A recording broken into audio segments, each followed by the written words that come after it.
So hi, ನಮಸ್ತೆ ಎಲ್ರಿಗೂ.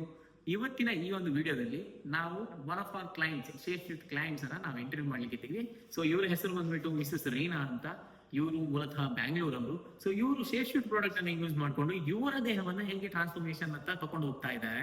So ಈಗ ಅವರು ಎಷ್ಟು ಟ್ರಾನ್ಸ್ಫಾರ್ಮ್ ಆಗಿದ್ದಾರೆ ಇದೆಲ್ಲವನ್ನ ಅವರ ಬಾಯಿಂದ ಕೇಳೋಣ. ಬನ್ನಿ ನೋಡೋಣ.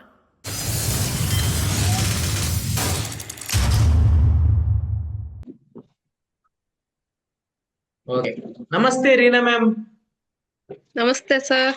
ನಮಸ್ತೆ, ಹೇಗಿದ್ದೀರಾ? ಆರಾಮಾಗಿದ್ದೀನಿ, ನೀವು ಹೇಗಿದ್ದೀರಾ ಸರ್? ಎಸ್, ಆರಾಮ್ ಮ್ಯಾಮ್. ಸೊ ಇವತ್ತು ಈ ಒಂದು ಇಂಟರ್ವ್ಯೂ ಅನ್ನ ನಾನು ಯಾಕೆ ತಗೊಳ್ತಿದ್ದೇನೆ ಅಂತ ಹೇಳಿದ್ರೆ, ಸೊ ನಿಮಗೆ ವಂಡರ್ಫುಲ್ ರಿಸಲ್ಟ್ ಬಂದಿದೆ. ಸೊ ಅದನ್ನ ನಾವು ನಿಮ್ಮ ಬಾಯಿಂದನೇ ಕೇಳಲಿಕ್ಕೆ ಇಷ್ಟಪಡ್ತೇವೆ. ಸೊ ಶೇಪ್ ಶಿಫ್ಟ್ ಅನ್ನ ಯೂಸ್ ಮಾಡಿ ಸ್ಟಾರ್ಟ್ ಮಾಡಿ ಎಕ್ಸಾಕ್ಟ್ ಎಷ್ಟು ತಿಂಗಳಾಯ್ತು, ಮತ್ತೆ ಎಷ್ಟು ತಿಂಗಳಲ್ಲಿ ನಿಮ್ಗೆ ಏನ್ ರಿಸಲ್ಟ್ ಬಂದಿದೆ ನೀವು ಹೇಳ್ಬೋದಾ? ಓಕೆ ಸರ್, ಹೇಳ್ತೀನಿ. 4 ಮಂತಿಗೆ ನನ್ಗೆ ಎಷ್ಟು ರಿಸಲ್ಟ್ ಬಂದಿದೆ ಅಂತ ಹೇಳ್ತೀನಿ. 9 kg ಲಾಸ್ ಆಗಿದೆ ಸರ್ ಇವಾಗ ವೆಯ್ಟ್ ನಂದು.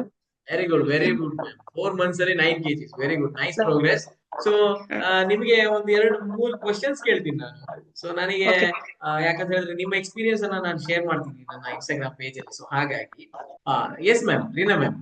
ಸೊ ಮೊದಲನೇ ಕ್ವಶನ್ ಬಂದ್ಬಿಟ್ಟು, ನಿಮ್ಗೆ ಯಾವ್ದು ನಿಮ್ಮ ಲೈಫ್ ಅಲ್ಲಿ ಟರ್ನಿಂಗ್ ಪಾಯಿಂಟ್ ಬಂತು ಅಂತ ಹೇಳಿದ್ರೆ, ನಿಮ್ಗೆ ಯಾಕೆ ಅನಿಸ್ತು ನಾನ್ ನನ್ನ ವೆಯ್ಟ್ ಅನ್ನ ಕಡಿಮೆ ಮಾಡ್ಕೊಳ್ಬೇಕು? ಯಾವ ಮೂಮೆಂಟಿಗೆ ಅನಿಸ್ತು ಹೇಳ್ಬೋದಾ? ಏನಂದ್ರೆ ಸರ್, ನನ್ಗೊಂದ್ ಸ್ವಲ್ಪ ಡ್ರೆಸ್ ಕಾನ್ಸಿಯಸ್ ಜಾಸ್ತಿ. ಮತ್ತೆ ನನ್ಗೆ ಶಾಪಿಂಗ್ ಹೋದಾಗೆಲ್ಲ ಟ್ರಯಲ್ ರೂಮ್ ಹೋದ್ರೆ ನನ್ ಡ್ರೆಸ್ XL ಅಥವಾ XXL ಆಗ್ಬೇಕಿತ್ತು. ನಾನು ಒಳ್ಳೆ ಡ್ರೆಸ್ ತಗೊಂಡೋದ್ರೆ ಅದ್ ಯಾವ್ದು ನನ್ಗೆ ಆಗ್ತಾನೆ ಇರ್ಲಿಲ್ಲ. ಹಾಗಾಗಿ ಮತ್ತೆ ಇನ್ನೊಂದೇನಂದ್ರೆ, ನನ್ಗೆ ಆರೋಗ್ಯದಲ್ಲಿ ಒಂದ್ ಸ್ವಲ್ಪ ವಾಶ್ರೂಮ್ ಟಾಯ್ಲೆಟ್ ಅಲ್ಲಿ ಕೂತ್ಕೊಂಡಾಗೆಲ್ಲ, ಇಂಡಿಯನ್ ಟಾಯ್ಲೆಟ್ ಅಲ್ಲೆಲ್ಲ ಸ್ವಲ್ಪ ತುಂಬಾ ಕಾಲು ನೋವಾಗ್ತಾ ಇತ್ತು. ಲೆಗ್ ಪೇನ್ ಒಂದ್ ಸ್ವಲ್ಪ ಕೂತ್ಕೊಂಡ್ರೆ ತುಂಬಾ ನೋವಾಗ್ತಾ ಇತ್ತು. ಅದು ವೆಯ್ಟ್ ತುಂಬಾ ಓವರ್ ವೆಯ್ಟ್ ಆಗಿರೋದ್ರಿಂದ ಆತರ ಆಗ್ತಾ ಇತ್ತು ಅಂತ ನನ್ಗೆ ಗೊತ್ತಾಯ್ತು. ಮತ್ತೆ ನನ್ ಸ್ವಲ್ಪ ಬ್ಲಡ್ ಟೆಸ್ಟ್ ಎಲ್ಲ ಮಾಡಿಸ್ದೆ, ಅದ್ರಲ್ಲಿ ಕೊಲೆಸ್ಟ್ರಾಲ್ ಇದೆ ಸ್ವಲ್ಪ ಅಂತ ಗೊತ್ತಾಯ್ತು. ಹಂಗಾಗಿ ನಾನು ವೆಯ್ಟ್ ಲಾಸ್ ಮಾಡ್ಕೊಳ್ಳೇಬೇಕು, ನಾನು ಒಳ್ಳೆ ಡ್ರೆಸ್ ಹಾಕ್ಬೇಕು, ಆರೋಗ್ಯ ಚೆನ್ನಾಗಿ ಇಟ್ಕೋಬೇಕಂದ್ರೆ ನಾನು ವೆಯ್ಟ್ ಲಾಸ್ ಮಾಡ್ಕೋಬೇಕು ಅಂತ ನನ್ಗೆ ಒಂದು ಇದು ಹಠ ಬಂತು. ಹಾಗಾಗಿ ನಾನು ನನ್ ಫ್ರೆಂಡ್ ನ ಮೀಟ್ ಮಾಡ್ದೆ. ಅವಳು ಈ ತರ ಶೇಪ್ ಶಿಫ್ಟ್ ಅಂತಿದೆ ನೋಡಿ ತಗೊಳ್ಳಿ ಅಂತ ಹೇಳಿದ್ರು. ನೋಡೋಣ, ನನ್ಗೆ ಬೇರೆ ಇದ್ರಿಂದ ಎಕ್ಸರ್ಸೈಸ್ ಮಾಡಿ ಅಂತೂ ಕೊಲೆಸ್ಟ್ರಾಲ್ ಇದೆಲ್ಲ ಬೇಗ ಕಡಿಮೆ ಮಾಡ್ಕೊಳಕ್ ಆಗಲ್ಲ ಅಂತ ನಂಗೆ ಗೊತ್ತಿತ್ತು. ಮತ್ತೆ ಡಯಟ್ ಮಾಡೋದ್ರಿಂದ ನಾನು ಎಕ್ಸರ್ಸೈಸ್ ಮಾಡ್ತಾ ಇರ್ಲಿಲ್ಲ. ಬರೀ ಡಯಟ್ ಮಾಡ್ಕೊಂಡು ಬರೀ ಗಂಜಿ ಅದು ಇದು ಕುಡ್ಕೊಂಡು ನಾನ್ ವೆಯ್ಟ್ ಲಾಸ್ ಮಾಡ್ಕೊಳ್ತೀನಿ ಅನ್ನೋದು ಅದು ಬರೀ ಕಲ್ಪನೆ ಅಷ್ಟೇ. ನಂಗೆ ಅದೆಲ್ಲ ಟ್ರಯಲ್ ಮಾಡಿ ನಾನು ಬಿಟ್ಟಿದ್ದೆ. ಅದಾಗಲ್ಲ ಅಂತ ಗೊತ್ತಾಯ್ತು ಸರ್. ಅದಕ್ಕೆ ನಾನು ಇದನ್ನ ಯೂಸ್ ಮಾಡೇನೆ ನಾನು ಸಣ್ಣ ಆಗ್ಬೇಕು ಅಂತ ನೋಡೋಣ ಅಂತ ಟ್ರಯಲ್ ಮಾಡಿದೆ.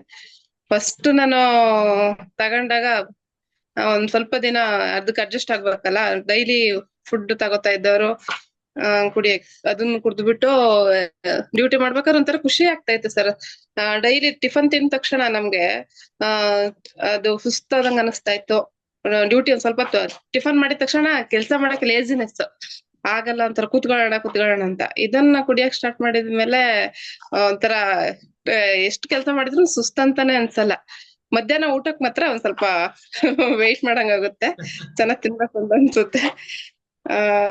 ಅದರಿಂದ ನನ್ಗೆ ಇನ್ನೊಂದೇನಂದ್ರೆ, ಡೈಲಿ ಇದನ್ನ ಶೇಕ್ ಕುಡಿಯೋದು, ಒಂದು 2-3 ಡೇಸ್ ಬಿಟ್ಬಿಟ್ಟು ವೆಯ್ಟ್ ಲಾಸ್ ಆಗಿದ್ಯಾ ಅಂತ ಚೆಕ್ ಮಾಡೋದು ಡೈಲಿ ಇದೆ ಕೆಲ್ಸ. ಆಮೇಲೆ 1 ವೀಕ್ ಬಿಟ್ಮೇಲೆ 1 kg ಲಾಸ್ ಆಯ್ತಾ, ಖುಷಿ ನಮ್ಗೊಂಥರ. ತುಂಬಾ ಚೆನ್ನಾಗಿ ಇದಾಗ್ತಾ ಇದೆ, ವರ್ಕೌಟ್ ಆಗ್ತಾ ಇದೆ ಅಂತ ಹೇಳ್ಬಿಟ್ಟು ಕಂಟಿನ್ಯೂ ಮಾಡಿದ್ವಿ ಸರ್.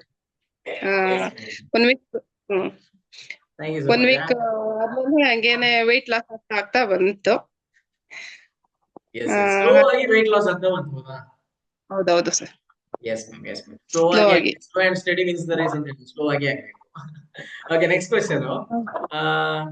ಅಂದ್ರೆ ನಿಮ್ಮ ಡೈಲಿ ರೂಟೀನ್ ಅಲ್ಲಿ ನೀವು ಈ ಒಂದು ಪ್ರಾಡಕ್ಟ್ ಅನ್ನ ಲೈಕ್ ಶೇಪ್ ಶಿಫ್ಟ್ ಅನ್ನ ಯೂಸ್ ಮಾಡಿ ಸ್ಟಾರ್ಟ್ ಮಾಡಿದಾಗ, ನೀವು ಡೈಲಿ ರೂಟೀನ್ ಅಲ್ಲಿ ಏನೆಲ್ಲ ಚೇಂಜಸ್ ಮಾಡ್ಲಿಕ್ಕೆ ಶುರು ಮಾಡಿದ್ರಿ ಅಂತ ಹೇಳಿದ್ರೆ, ನಿಮ್ಮ ಲೈಫ್ ಸ್ಟೈಲ್ ಅಲ್ಲಿ ನೀವು ಏನೆಲ್ಲ ಚೇಂಜಸ್ ಮಾಡ್ಲಿಕ್ಕೆ ಶುರು ಮಾಡಿದ್ರಿ? ನಾವು ಫಸ್ಟ್ ಯಾವ್ದೇ ಎಕ್ಸರ್ಸೈಸ್ ಮಾಡ್ತಾ ಇರ್ಲಿಲ್ಲ. ಒಂದು 6 o'clock ಹೇಳ್ತಾ ಇದ್ವಿ. ಮಾಮೂಲಿ ನಾವು ಡೈಲಿ ರೊಟೀನ್ ಗೊತ್ತಲ್ಲ, ಅಡಿಗೆ ಮಾಡೋದು, ಮತ್ತೆ ಮಕ್ಳನ್ನೆಲ್ಲ ಸ್ಕೂಲಿಗೆ ಕಳ್ಸೋದು, ನಾವು ಡ್ಯೂಟಿಗೆ ಹೋಗೋದು. ಎಕ್ಸರ್ಸೈಸ್ ಮಾಡಕ್ಕೆ ಅದಕ್ಕೆ ನಾವು ಟೈಮೇ ಕೊಡ್ತಾ ಇರ್ಲಿಲ್ಲ. ಈವ್ನಿಂಗ್ ಬೇಗ ಬಂದ್ರು ಯಾರು ಹೋಗ್ತಾರಪ್ಪ ಎಕ್ಸರ್ಸೈಸ್ ಮಾಡ್ಲಿಕ್ಕೆ, ಮಲ್ಕೊಳ್ಳೋಣ ಒಂದ್ ಸ್ವಲ್ಪ ಹೊತ್ತು ಅಂತ ಟಯರ್ಡ್ ಆಗಿರ್ತಿತ್ತು, ಮಲ್ಕೊತಾ ಇದ್ವಿ. ಮತ್ತೆ ಡೈಲಿ ರೂಟೀನ್ ಮತ್ತೆ ಮಕ್ಳಿಗೆ ಓದ್ಸೋದು ಅದು ಇದು, ಎಕ್ಸರ್ಸೈಸ್ ಇಲ್ಲ ಏನು ಇಲ್ಲ ಸರ್. ಇವಾಗ 5:30 ಹೇಳ್ತೀವಿ, ಡೈಲಿ ಎಕ್ಸರ್ಸೈಸ್ ಮಾಡ್ಬೇಕು ಅನ್ನೋದೊಂದು ಮೈಂಡ್ ಅಲ್ಲಿ ಬಂದ್ಬಿಟ್ಟಿದೆ. 5:45ಗೆಲ್ಲ ಸ್ಟಾರ್ಟ್ ಮಾಡಿದ್ರೆ 6:15ಗೆಲ್ಲ ಮುಗಿಯುತ್ತೆ. ನೆಕ್ಸ್ಟ್ ಸ್ಕೂಲಿಗೆ ಎಲ್ಲ ಪ್ರಿಪೇರ್ ಮಾಡಕ್ಕೂ ಟೈಮ್ ಇರುತ್ತೆ. ಒಂಥರ ಖುಷಿಯಾಗಿ ಎಲ್ಲ ರೆಡಿ ಮಾಡಿ ಮಕ್ಳನ್ನೆಲ್ಲ ಕಳ್ಸಿ ನಮ್ ಡ್ಯೂಟಿಗೆ ಹೋಗಕ್ಕೆ ಚೆನ್ನಾಗಿರುತ್ತೆ ಸರ್. ಮತ್ತೆ ಅಲ್ಲಿ ಒಟ್ನಲ್ಲಿ ಹೋದ್ರು ಅಷ್ಟೇ. ಒಟ್ನಲ್ಲಿ ನಿಮ್ಮ ಲೈಫ್ ಸ್ಟೈಲ್ ಚೇಂಜ್ ಆಗಿದೆ ಅಂತ ಹೇಳ್ಬೋದು. ಹೌದು sir. ಒಂದು ಹೆಲ್ದಿ ಲೈಫ್ ಸ್ಟೈಲ್ ಶಿಫ್ಟ್ ಆಗಿದೆ ಅಂತ. ಹೌದೌದು. ಈಗ ಫುಲ್ ಎಕ್ಸರ್ಸೈಸ್ ಅದು ಇದು ಮಾಡ್ಕೊಂಡು ಬಾಡಿನೂ ಫ್ರೀ ಆಗಿರುತ್ತೆ. ತುಂಬಾ ಖುಷಿಯಾಗಿ ಡ್ಯೂಟಿನೂ ಮಾಡ್ಬೋದು. ಅವತ್ತೊಂದಿನ ಎಕ್ಸರ್ಸೈಸ್ ಮಾಡಿಲ್ಲ ಅಂದ್ರೆ ಅಯ್ಯೋ ಮಾಡ್ಲಿಲ್ಲಲ್ಲ, ಒಂಥರ ಫ್ರೀನೆಸ್ ಇರಲ್ಲ ಬಾಡಿನಲ್ಲಿ. ಹೌದು. ಎಕ್ಸರ್ಸೈಸ್ ಮಾಡಿದ್ರೆ ತುಂಬಾ ಫ್ರೀ ಆಗಿರುತ್ತೆ ಬಾಡಿ, ಇನ್ನೊಂದ್ ಫ್ಲೆಕ್ಸಿಬಲ್. ಏನಂತ ಹೇಳಿದ್ರೆ, ನೀವು weight loss ಜರ್ನಿ ಸ್ಟಾರ್ಟ್ ಮಾಡಿದ ನಂತರ ನಿಮಗೆ weight loss ಯಾವಾಗ ಆಗ್ಲಿಕ್ಕೆ ಶುರು ಆಗುತ್ತೆ ನೋಡಿ. ಫಾರ್ ಎಕ್ಸಾಂಪಲ್ ಈಗ 1 ತಿಂಗಳಾದ ನಂತರ ನಿಮ್ದೊಂದು 2.5-3 kgs ಯಾವತ್ತು ನಿಮ್ಮ ಫ್ಯಾಟ್ ಲಾಸ್ ಆಗುತ್ತೆ, ನಿಮ್ ಬಾಡಿನಲ್ಲಿ ಚೇಂಜಸ್ ಗೊತ್ತಾಗುತ್ತೆ, ಆವಾಗ ನಿಮ್ಗೆ ಎಕ್ಸರ್ಸೈಸ್ ಅನ್ಸೋದಿಲ್ಲ. ಇಷ್ಟು ಚೇಂಜ್ ಆಯ್ತಲ್ಲ, ಇನ್ನೂ ಸ್ವಲ್ಪ ಚೇಂಜ್ ಆಗ್ಲಿ ಅಂತ ಅನ್ಸುತ್ತೆ. ಹೌದಾ? ಹೌದು. Yes, ಇನ್ನೊಂದ್ yes. ಸ್ವಲ್ಪ ಚೇಂಜ್ ಆಗುತ್ತೆ. ಮತ್ತೆ ನಾವು ಮಿರರ್ ಅವಾಗ ನೋಡ್ತಾ ಇರ್ತೀವಲ್ಲ, ಸ್ವಲ್ಪ weight ಲಾಸ್ ಆದಾಗ, ನಾನ್ ಇವಾಗ ಹೋದ್ರೆ ಮೊದ್ಲೆಲ್ಲ XXL ಇತ್ತು, ಇವಾಗ ಹೋದ್ರೆ ಮೀಡಿಯಂ ಸೈಜ್ ಬಂದಿದೆ.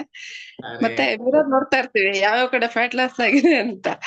ನಮ್ಗೆ ಖುಷಿ ಅಲ್ವಾ, ನಮ್ ಬಾಡಿ ನಮ್ಗೆ ನೋಡ್ಕೊಳಕ್ ಖುಷಿ ಆಗುತ್ತೆ ಸರ್ ಅಂತ. ಇದೊಂಥರ yes. ಮಿರಾಕಲ್. Obviously ಖುಷಿನೇ. ಯಾರ್ ಬಾಡಿ ಫಿಟ್ ಇದ್ರೆ ಯಾರಿಗ್ ಖುಷಿ ಆಗುದಿಲ್ಲ ಹೇಳಿ. ನಾವು ಕೂಡ ಅದೇ ಅಲ್ಲಿಂದಾನೆ ಬಂದದ್ದಲ್ಲ, ಸೊ ಹಾಗಾಗಿ ನಮ್ಗೆ ಗೊತ್ತಾಗುತ್ತೆ. ಸೊ ಇನ್ನೊಂದು ಕ್ವಶನ್ ಏನಂತ ಹೇಳಿದ್ರೆ, ಆ ನಿಮ್ಮ ಜೀವನ ಹೇಗೆ ಚೇಂಜ್ ಆಗಿದೆ? ಲೈಕ್ ಫಾರ್ ಎಕ್ಸಾಂಪಲ್, ಈಗ ನೀವು 9 kgs ಕಡಿಮೆ ಮಾಡ್ಕೊಂಡಿದ್ರಿ, ಆಬ್ವಿಯಸ್ಲಿ ದೇಹದಿಂದ ಏನೋ ಒಂದು ಭಾರ ಕಿತ್ತು ಹೋದಾಗ ಆಗುತ್ತೆ.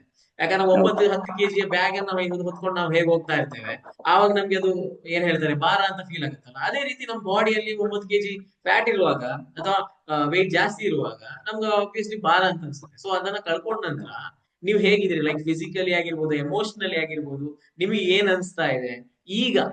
ನಿಮ್ಮ ಏನ್ ಹೇಳ್ತಾರೆ, ಈ ಒಂದು ಹೌದು, ಹೇಳೋ ಸಾಧ ನಂತರ ನಿಮ್ಗೆ ಏನ್ ಅನ್ಸ್ತಾ ಇದೆ? ಲೈಕ್ ಏನಿಲ್ಲ ಸರ್, ಅವಾಗ ಬಾಡಿ ವೆಯ್ಟ್ ಇರೋದ್ರಿಂದ ನಮ್ಗೆ ಒಂದ್ ಸ್ವಲ್ಪ ಭಾರ ಅನಿಸ್ತಾ ಇತ್ತು. ಇವಾಗ ಒಂಥರ ಫ್ರೀನೆಸ್ ಅನ್ಸುತ್ತೆ. ಮತ್ತೆ ಏನ್ ಕೆಲ್ಸ ಮಾಡಿದ್ರು ನಮ್ಗೆ ಸುಸ್ತಂತಾನೆ ಅನ್ಸೋದೇ ಇಲ್ಲ ಸರ್ ಇವಾಗ. ತುಂಬಾ ಲೈಟ್ ಫೀಲ್ ಆಗುತ್ತೆ, ಒಂಥರ ಮೈಂಡ್ ಫ್ರೆಶ್ ಆಗಿರುತ್ತೆ ಎಕ್ಸರ್ಸೈಸ್ ಮಾಡ್ತೀವಲ್ವಾ. ಮತ್ತೆ ಒಂಥರ ಫ್ರೀನೆಸ್, ಮೈಂಡ್ ಫ್ರೀ ಆಗಿರುತ್ತೆ. ಯಾವ್ದೇ ಅವಾಗೆಲ್ಲ ಸ್ವಲ್ಪ ಕೋಪ ಬರ್ತಾ ಇತ್ತು ಏನಾದ್ರು ಅಂದ್ರೆ, ಇವಾಗ ಅದೆಲ್ಲ ಸ್ವಲ್ಪ ಕಡಿಮೆ ಆಗಿದೆ. ಸ್ವಲ್ಪ ಬಾಡಿ ಫ್ರೀ ಆಗಿದೆ, ಲೈಟ್ ಆಗಿದೆ. ಎಷ್ಟು ವಾಕ್ ಮಾಡಿದ್ರು ಮಾಡ್ತಾ ಇರ್ಬೇಕು ಅಂತ ಅನ್ಸುತ್ತೆ. ಅವಾಗ ಸುಸ್ತಾಗ್ತಾ ಇತ್ತು, ಇವಾಗ ಆತರ ಏನ್ ಅನ್ಸ್ತಾ ಇಲ್ಲ. ಜಾಸ್ತಿ ಸುಸ್ತಾಗೋದಿಲ್ಲ ಈಗ. ಚೆನ್ನಾಗಿದೆ ಸರ್. ಇನ್ನೊಂದ್ ಸ್ವಲ್ಪ ಸಮಯ ಮ್ಯಾಮ್, ಲೈಕ್ ಲೈಫ್ ಸ್ಟೈಲ್ ಹೇಳಿ ಮ್ಯಾಮ್, ಏನೋ ಹೇಳಿದ್ದು ಹೇಳಿ. ಅದೇ ಲೈಫ್ ಸ್ಟೈಲ್ ಚೇಂಜ್ ಆಗಿದೆ ಇವಾಗ. ಇನ್ನೂ ಫಿಟ್ ಆಗ್ಬೇಕು ಅನ್ನೋ ತರ ಮೈಂಡ್ ಡೈವರ್ಟ್ ಆಗ್ಬಿಟ್ಟಿದೆ ಸರಿ. ಒಟ್ನಲ್ಲಿ ಶೇಪ್ ಶಿಫ್ಟ್ ಅನ್ನು ಯೂಸ್ ಅದ್ರಿಂದ ನಮ್ಗೆ ಯಾವ್ದೇ ನಿಮಗೆ ಪ್ರಾಬಬ್ಲಿ ನೀವು ಎಲ್ಲವನ್ನ ಬಿಡ್ಲಿಲ್ಲ, ತಿನ್ನೋದನ್ನ ತಿಂತಾ ಇದ್ರಿ, ಬಟ್ ಪ್ರೊಪೋರ್ಷನ್ಸ್ ನಿಮಗೆ ಕಂಟ್ರೋಲ್ ನಿಮಗೆ ಗೊತ್ತಿತ್ತು. ನೀವ್ ಎಷ್ಟು ತಿನ್ಬೇಕು ಅಷ್ಟು ತಿಂತಾ ಇದ್ರಿ ಅಷ್ಟೇ. ಎಲ್ಲವನ್ನ ಬಿಟ್ಟು ನೀವು ಇದನ್ನ ಮಾಡಿದಲ್ಲ, ಹೌದಾ? ಕಂಪ್ಲೀಟ್ ಬಿಟ್ಟು, ಅನ್ನ ನೀರ್ ಬಿಟ್ಟು ಬರೀ ಡಯಟ್ ಅಲ್ಲೇ ಇರೋದು, ಹಾಗಿರೋದು ಇದ್ದದಲ್ಲ. ಯಾವ್ದನ್ನ ತಿನ್ಬೇಕು ಅಷ್ಟು ತಿಂತಾ ಇದ್ರಿ, ಬಟ್ ಪ್ರೊಪೋರ್ಷನ್ ಕಂಟ್ರೋಲ್ ಅಲ್ಲಿ ಇದ್ರಿ, ಹೌದಾ? ಹೌದು ಸರ್. ಯಾಕೆಂದ್ರೆ ಫಸ್ಟ್ ನಾವು ತಿನ್ನೋದ್ರಲ್ಲಿ ತುಂಬಾ ಇಷ್ಟಪಟ್ಟು ತಿನ್ನೋರು. ಅದ್ರಲ್ಲಿ ಅದೆಲ್ಲಾನು ಬಿಟ್ಬಿಟ್ಟು ಇರಕ್ಕಂತೂ ಆಗಲ್ಲ. ತಿಂತಾ ಇದ್ವಿ. ಅಕಸ್ಮಾತ್ ಏನಾದ್ರು ತುಂಬಾ ತಿಂದಾಗ ಈವ್ನಿಂಗ್ ಟೈಮ್ ಅಲ್ಲಿ ಎಕ್ಸರ್ಸೈಸ್ ಮಾಡಿರೋದಿದೆ. ಭಯ ಇರುತ್ತೆ ಒಂಥರ, ಮತ್ತೆ ಲಾಸ್ ಆಗ್ಲಿಲ್ಲ, ವೆಯ್ಟ್ ಲಾಸ್ ಆಗಿಲ್ಲ ಅಂದ್ರೆ ಅಂತ. ಇಲ್ಲ, ತುಂಬಾ ಚೆನ್ನಾಗಿ ವೆಯ್ಟ್ ಲಾಸ್ ಆಗ್ತಾ ಬಂದಿದೆ ಸರ್ ನಮ್ಗಂತೂ. 100% ತುಂಬಾ ಚೆನ್ನಾಗಿದೆ product. Yes ma'am. Last one. ಅದನ್ನ ಇನ್ನು ಹೇಳಿ ಮ್ಯಾಮ್, ಎಂತ ಹೇಳ್ತಿದ್ರು? ಇಲ್ಲ, ಅದೇ ಹೇಳ್ತಾ ಇದ್ದೀನಿ. ನೆಕ್ಸ್ಟ್ ಯಾರಾದ್ರೂ ತಗೊಳ್ಳೋದಿದ್ರೆ ತುಂಬಾ ಚೆನ್ನಾಗಿ ಅದನ್ನ ತಗೊಂಡು ಯೂಸ್ ಮಾಡ್ಕೋಬಹುದು. ನಾಳೆ ಅನ್ನೋದು ಒಂಥರ ಹಾಳು ಅಂತ ಹೇಳ್ತಾರಲ್ಲ ಹಾಗೆ. ಇವತ್ತೇನೆ ಮಾಡ್ಬೇಕು, ಇವತ್ತಿಂದಾನೇ ಅವ್ರ ಆರೋಗ್ಯ ಕಾಪಾಡ್ಕೊಳ್ಳಕ್ಕೆ ಟ್ರೈ ಮಾಡ್ಬೋದು. ಅದು ನಾಳೆ ಅನ್ನೋದು ಆರೋಗ್ಯ ಅಂತ ಕೊಡಲ್ಲ. ಇವತ್ತಿಂದಾನೇ ಸ್ಟಾರ್ಟ್ ಮಾಡಿದ್ರೆ ಒಳ್ಳೆ ಆರೋಗ್ಯ ಪಡ್ಕೋಬಹುದು ಅಂತ ಹೇಳ್ಬೋದು. ಡೆಫಿನೆಟ್ಲಿ ಇದೇ ನಿಮ್ಮ ಮೆಸೇಜ್ ಕೊನೆಯದಾಗಿ ಎಲ್ರಿಗೆ. S.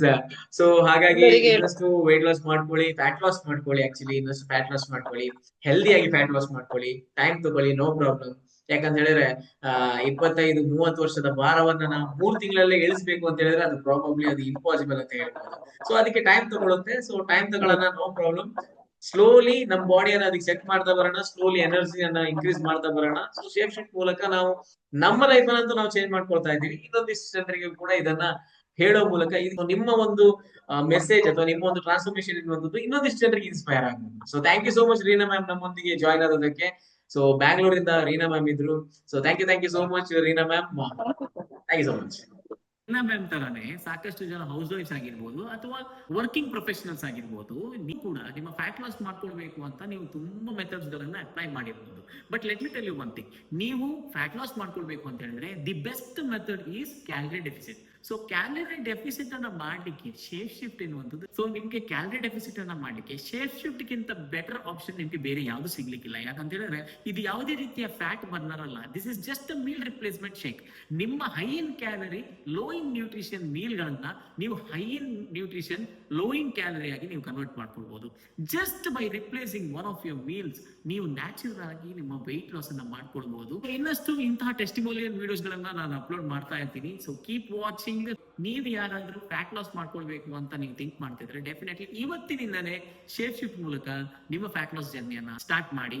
Until next time, see you all, take care.